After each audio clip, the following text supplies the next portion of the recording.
प्रत्येक व्यक्तीचं काही ना काही स्वप्न असतं. कुणाचं स्वप्न असतं मला चांगलं घर घ्यायचं आहे, कुणाचं स्वप्न असतं मला चांगली गाडी घ्यायची आहे, कुणाचं स्वप्न असतं की मला माझ्या मुलांना परदेशात शिक्षणासाठी पाठवायचं आहे, कुणाचं स्वप्न असतं की मला मोठी जमीन घ्यायची आहे, त्या ठिकाणी मोठा व्यवसाय सुरू करायचा आहे. अशी वेगवेगळी स्वप्न उराशी बाळगून आपण सर्वजण नोकरीच्या शोधात, व्यवसायाच्या शोधात असतो. आणि कुठेतरी नोकरी करूनसुद्धा, व्यवसाय करूनसुद्धा आपल्या ह्या ज्या अपेक्षा आहेत, ही जी स्वप्न आहेत, ही पूर्ण होत नाही. तेव्हा आपल्याला असं वाटतं की आपण आता कर्ज घेतलं पाहिजे. आणि मग आपण कर्ज घेण्यासाठी बँकेत जातो. एखाद्या बँकेत कर्ज म्हणून कर्जाच्या काही क्रायटेरिया असतात. त्या क्रायटेरियामध्ये आपण जर बसत नसू तर मग आपण NBFC कंपन्यांमध्ये, पतसंस्थेमध्ये अशा वेगवेगळ्या ज्या संबंधित कर्ज देणाऱ्या संस्था आहेत त्यांच्याकडे आपण प्रयत्न करतो. आता ही जी कर्ज आहेत, ह्या कर्जाचे प्रकार असतात. नोकरी करणारा व्यक्ती पर्सनल लोन घेतो, व्यवसाय करणारा व्यक्ती बिझनेस लोन घेतो. त्याच्यातून तो त्याच्या स्वप्नांसाठी, त्याच्या मुलाबाळांच्या शिक्षणासाठी, घर घेण्यासाठी, गाडी घेण्यासाठी हे सर्व कर्ज घेतले जातात. प्रत्येक कर्जाचा रेट ऑफ इंटरेस्ट हा वेगवेगळा असतो. आता हे कर्ज घेतल्यानंतर जोपर्यंत आपली नोकरी व्यवस्थित आहे, आपला व्यवसाय व्यवस्थित आहे, तोपर्यंत आपण वेळेवर हप्ते भरतो. आणि हे कर्ज पूर्णपणे फेडण्यासाठी आपण नवरा बायको मिळून असेल, कुटुंबातले मुलं बाळं असेल, नोकरी करणारे सर्वजण एकत्र मिळून ह्या बँकांकडून जे घेतलेलं कर्ज असतं ते कर्ज पूर्णपणे फेडण्याचा आपण अहोरात्र प्रयत्न करत असतो. परंतु जेव्हा आपण नोकरी गमावतो अथवा आपला जो व्यवसाय असतो त्या व्यवसायामध्ये अचानक आपल्याला नुकसान सोसावं लागतं, लॉसमध्ये आपला व्यवसाय जातो, अशा वेळेला आपल्याला हे बँकेचे हप्ते फेडणं कठीण होऊन जातं. आणि मग 1 महिना झाला, तुमचा हप्ता जर बाउन्स झाला तर मग संबंधित बँकेचे रिकव्हरी एजंट जे असतात, जे थर्ड पार्टी म्हणून बँकेने नेमलेले असतात, ते स्थानिक पातळीवरची जी गुंड प्रवृत्तीची जी लोकं असतात, त्यांच्या कंपन्या असतात व त्या एजंट लोकांना बँक सांगते की यांचे काही हप्ते येत नाही आहे, बाउन्स होत आहेत, यांची रिकव्हरी करा. तुम्हाला हॅरेसमेंट कॉल सुरू होतात, तुमच्या घरी लोक यायला सुरू होतात की तुम्ही हप्ता का भरत नाही आहे, हप्ता भरलेला नाही आहे. थोडे दिवस ते समजून घेतात की ठीक आहे, नोकरी गेलेली आहे, नोकरीच्या शोधात आहे, व्यवसाय ठप्प झालेला आहे, व्यवसायाच्या शोधात आहे. 1 महिना झालं, 2 महिना झालं, 3ऱ्या महिन्यामध्ये तुमचं नॉन परफॉर्मिंग ॲसेट म्हणून NPA अकाउंट म्हणून ते त्या ठिकाणी घोषित करतात व त्याच्यानंतर ॲग्रेसिव्हली रिकव्हरी करण्यासाठी सतत तुमच्यावरती एक प्रकारचं प्रेशर निर्माण केलं जातं.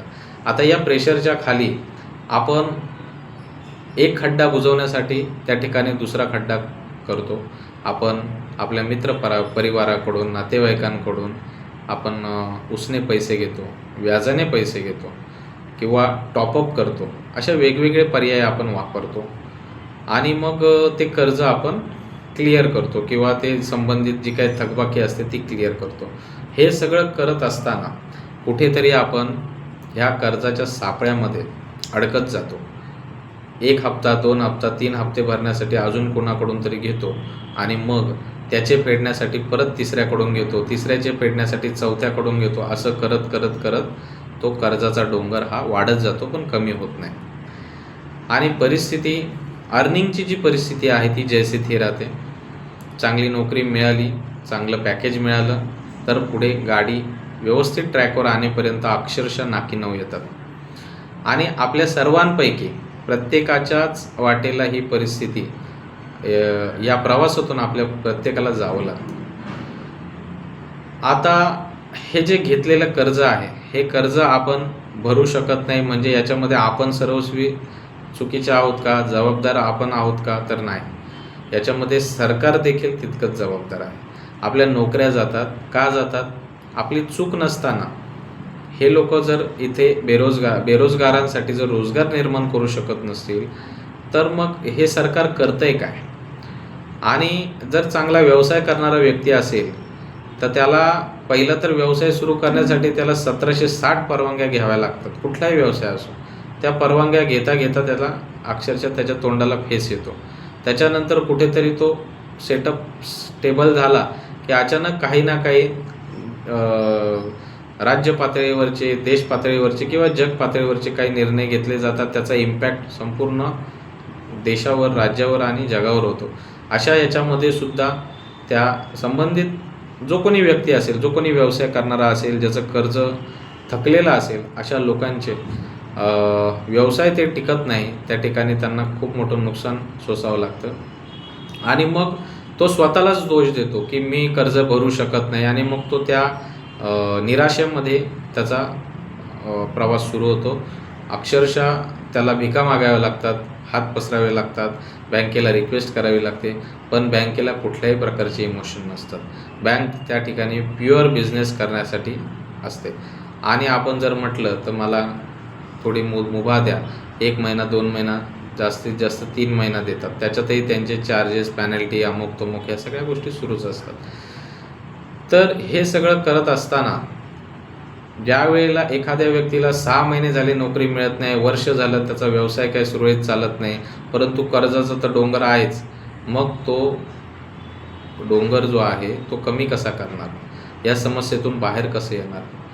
मग आपण आपल्या घरी जे रिकव्हरीचे एजंट येतात, आपल्या आजूबाजूला जी आपली प्रतिष्ठा असते, मान सन्मान असतो, तो कुठेतरी खालावला गेला नाही पाहिजे, कुठेतरी आपली आबरू चव्हाट्यावर येऊ नये, यासाठी आपण कुठूनही पैशाची व्यवस्था करून देतो किंवा आपण पळ काढतो. घर बंद करून जाणं, घरी नाही आहे म्हणून सांगणं, अशा चुकीच्या गोष्टी, चुकीच्या ट्रॅकला आपण जातो. मला या व्हिडिओच्या माध्यमातून प्रत्येक कर्जदाराला एकच सांगायचं आहे की संविधानाने आपल्याला सन्मानाने जगण्याचा अधिकार दिलेला आहे. आपल्या ज्या मूलभूत सुविधा आहेत, ज्या मूलभूत गरजा आहेत, त्या मूलभूत गरजा देण्याचं काम इथल्या सरकारचं आहे, इथल्या व्यवस्थेचं आहे. आपण त्यांना कधीच जाब विचारत नाही. आपण जे शिकलो, आपण जे शिक्षण घेतलं, त्या शिक्षणाच्या आधारावर फक्त आपण म्हणतो की मी नोकरी करेल, मी चांगलं अर्निंग करेल, मग मी माझ्या कुटुंबाचा चांगल्या प्रकारे उदरनिर्वाह करेल, कुटुंबाचे स्वप्न पूर्ण करेल. मग तुम्ही जर तुमच्या शिक्षणाच्या आधारावर सगळं करू शकता तर मग कर्ज का घेता? आणि कर्ज घेतल्यानंतर जर तुम्ही भरू शकत नाही तर मग तुम्ही दोष नक्की द्यायचा कुणाला? तर मी तुम्हाला या ठिकाणी सांगेल, हा सर्व दोष हा सरकारला जातो, इथल्या व्यवस्थेला जातो. आपण ज्यांना निवडून देतो त्या संबंधित लोकप्रतिनिधींनासुद्धा जातो. कारण नागरिकांच्या जर मूलभूत गरजा पूर्ण होत नसतील, त्यांचा अन्न, वस्त्र, निवारा, शिक्षण, आरोग्य ह्या मूलभूत गरजा आहेत ज्या शासनाने दिल्या पाहिजे. आपल्या जिल्ह्याचे पालकमंत्री म्हणून आपण जिल्हाधिकाऱ्यांकडे बघतो. अनेक प्रकरणांमध्ये आम्ही पाहिलं आहे की हेच जिल्हाधिकारी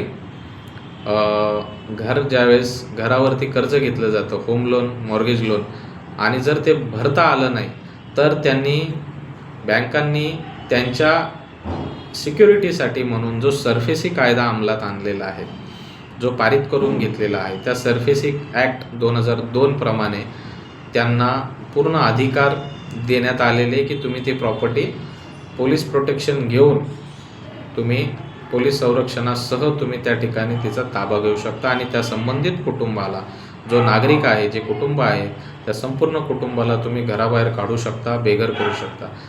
एका बाजूला संविधानामध्ये ह्युमॅनिटी ग्राउंडवर जर आपण पाहिलं तर संविधानाने अन्न, वस्त्र, निवारा आणि हे जे काही जे संबंधित मूलभूत आपल्या हक्क आहेत, अधिकार आहेत, हे अबाधित ठेवण्यासाठी एका बाजूला काम करायचे असं सांगण्यात येतं आणि एका बाजूला अशा प्रकारचा अन्याय या ठिकाणी होत असतो. तर सर्वांना मला हे सांगायचं आहे की जर आपण अशा कुठल्या कर्जाच्या विळख्यात अडकला असाल तर आपण आम्हाला दिलेल्या नंबरवर संपर्क करू शकता. आमच्याकडे कर्जाच्या संदर्भातल्या अनेक समस्या येतात. अनेक होम लोनच्या केसेसमध्ये आम्ही बँकेने ऑक्शनमध्ये विकलेल्या प्रॉपर्ट्या, त्याचंसुद्धा पोझिशन आम्ही 6 महिन्याच्या आतमध्ये जर ती प्रॉपर्टी सील केलेली असेल तर त्याचंसुद्धा आम्ही बँकेकडून ते घर त्या कुटुंबाला पुन्हा तडजोड करून, सेटलमेंट करून मिळवून दिलेलं आहे. ज्या वेळेला तुम्हाला 13(2) ची नोटीस येते सरफेसी ॲक्टप्रमाणे, 13(3)A प्रमाणे तुम्हाला त्याचा रिप्लाय द्यायचा असतो. अनेक लोकांना कायदा माहीत नसतो की कशाप्रकारे RBIच्या काय काय गाईडलाईन्स आहेत याचीसुद्धा लोकांना माहिती नसते आणि अशा याच्यामध्ये बँका याचा गैरफायदा घेतात आणि संबंधित कर्जदाराचं शोषण केलं जातं, त्याच्यावर अन्याय केला जातो आणि त्या एका व्यक्तीवर नाही तर त्याच्या संपूर्ण कुटुंबावर हा अन्याय होतो. तर सांगण्याचं तात्पर्य एवढंच आहे की जर आपण सुद्धा अशा कुठल्या कर्जाच्या एखाद्या ट्रॅपमध्ये अडकला असाल तर अजिबात काळजी करू नका. अनेक लोक निराश होऊन आत्महत्या करतात, सतत निराशेत राहतात. कुठे व्यवसायात चांगलं मन लागत नाही, नोकरीत मन लागत नाही आणि सतत 2-2, 5-5 वर्ष त्यांचे त्या निराशेमध्ये जातात आणि त्याचा पूर्ण परिणाम त्या संपूर्ण कुटुंबावर, त्या मुलाबाळांवर, बायकोवर, त्या मुलांच्या शिक्षणावर, ह्या सर्व बाबींवरती, या सर्व गोष्टींवरती त्याचा परिणाम होताना दिसून येतो. तर अजिबात तुम्ही कर्ज खूप आहे, आता मी भरू शकत नाही, मी बेरोजगार आहे, मग आम्ही कसं लोकांना तोंड दाखवायचं, काय करायचं, आता आपलं घर जाईल, आपली गाडी जाईल वगैरे वगैरे अशा इतर कुठल्याही समस्या असतील तर तुम्ही निश्चिंत आम्हाला दिलेल्या नंबरवर संपर्क करा. आम्ही तुम्हाला त्याच्यामध्ये काय प्रक्रिया असते, कशाप्रकारे बँकेबरोबर डील केलं जातं, कशाप्रकारे बँकेला आपण सांगू शकतो, आपलं जे रिस्ट्रक्चरिंग असतं EMIचं ते आपण करून घेऊ शकतो, EMI कमी करून घेऊ शकतो. त्यांना वेळोवेळी रिप्लाय दिले तर कुठलीही बँक आपल्याला कायद्याच्या चौकटीत राहून कायद्याने आपण बँकेला हे सगळं सांगू शकतो आणि फार नाहीच झालं तरी आपण बँकेला रिक्वेस्ट करून तुम्ही जे काही हप्ते भरलेले अनेक वर्ष EMI म्हणून, तर तुम्ही घराबाहेर काढताना तुमचा एकही रुपयाचा फायदा होत नाही, तुम्ही निव्वळ लॉसमध्ये असता, तर कुठेतरी तुमची तडजोड करून तुम्हाला ते घर मिळण्यासाठी आम्ही नक्की प्रयत्न करू.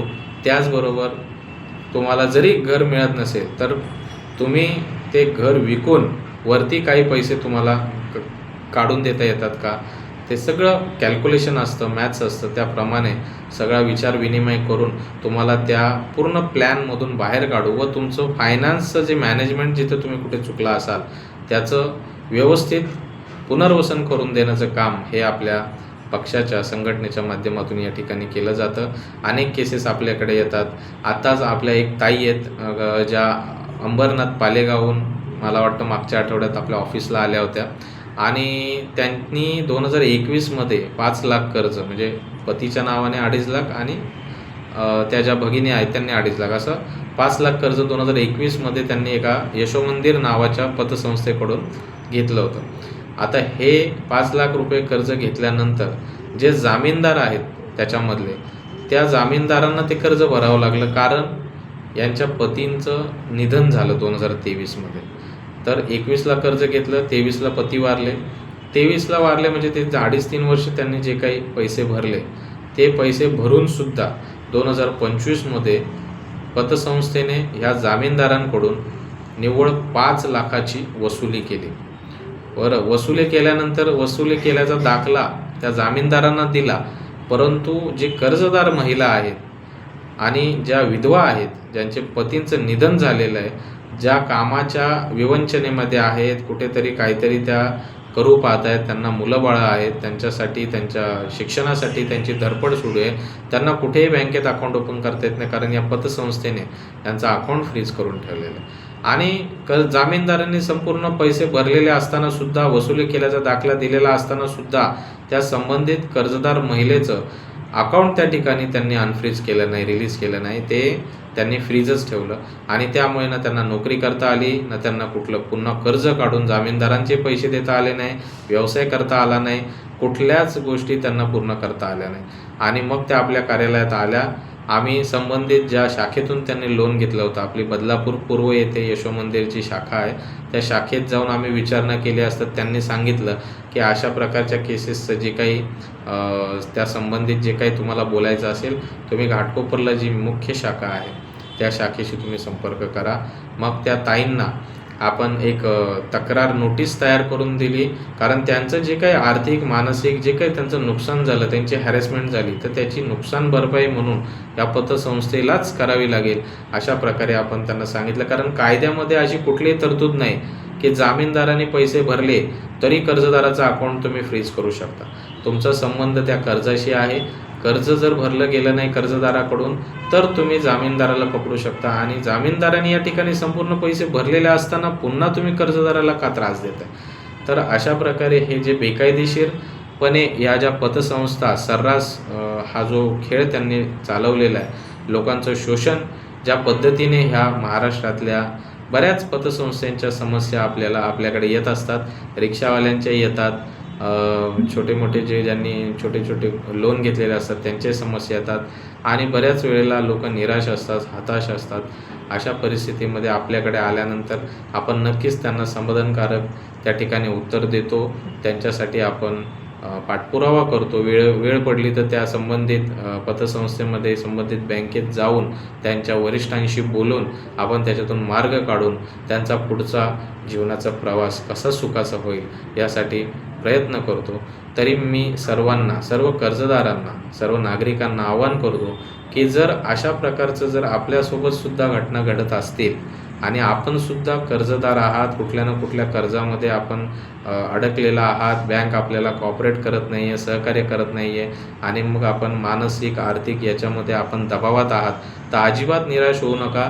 अजिबात चुकीचा विचार करून मनामध्ये आणू नका आणि आत्महत्या करण्याचा तर विचार अजिबात आणू नका.